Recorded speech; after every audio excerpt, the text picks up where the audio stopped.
Hey, this is Mr. Dudley, and I want to show you how to subtract a fraction from a whole number. If you're following along in my class and you are looking at your homework packet, this is number 41 in the homework packet. Okay, the example I want to use is 5 minus 1/12. 5 is a whole number, 1/12 is a fraction. We're going to subtract 1/12 from 5. Now, when you subtract a fraction from a whole number, you can't just subtract it without doing a few steps first. You have to have a fraction part here on the whole number. And what we have to do is we have to borrow from the 5 and make a fraction part. So if you think about it, 5 is really the same thing as 4 plus 1, is it not? 5 and 4 plus 1 are the same thing, okay? And 1 can be expressed as a fraction.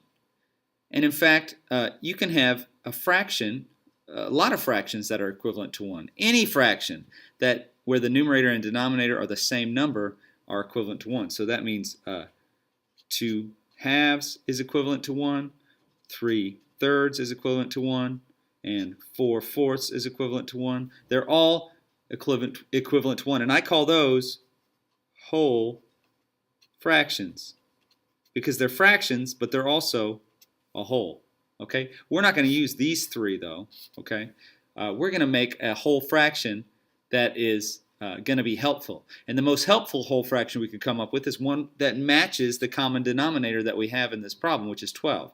So we're going to rewrite this 4 plus 1 as 4 plus 12 over 12 because 12 over 12 is equivalent to 1, and it has a common denominator with 1 over 12.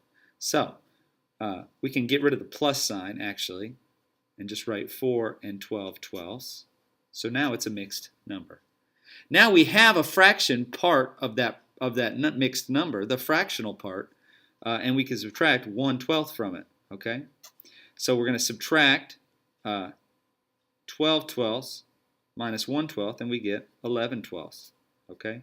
And then the 4, which used to be a 5 until we took the whole fraction out of it, the 4 minus nothing is 4. So your answer is 4 and 11/12. So we had to borrow 1 from the 5, turn it into a whole fraction, and then we can solve. All right, thanks. Hit that like button and subscribe to the channel. And if you have any questions, ask them below in the comments.